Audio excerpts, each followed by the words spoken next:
Hi welcome to లా ప్రపంచం. జేసీజేకి సంబంధించి Indian evidence act లో అన్ఇంపార్టెంట్ సెక్షన్స్ షేర్ చేస్తా.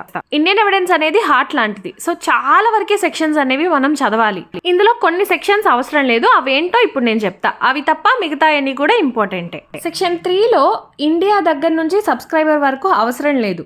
సెక్షన్ 32 to 39 అవసరం లేదు. సెక్షన్ 42 కూడా నాట్ సో ఇంపార్టెంట్, ఊరికి చదువు వదిలేయండి. సెక్షన్ 53, 54 అవసరం లేదు. 69 to 72 అంత ఇంపార్టెంట్ కాదు. సెక్షన్ 79 నుంచి 89 వరకు చదివి వదిలేసేయండి, మీకు గుర్తుంటుంది చదివితే.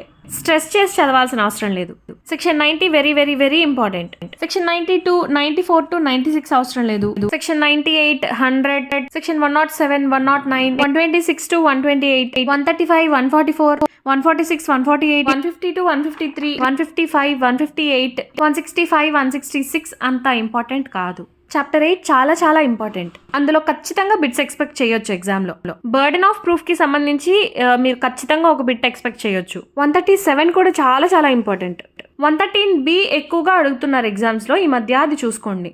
101, 103 వెరీ వెరీ ఇంపార్టెంట్. ఎగ్జామినేషన్ ఎలా జరుగుద్ది అంటే examination in chief, cross examination, re examination కదా.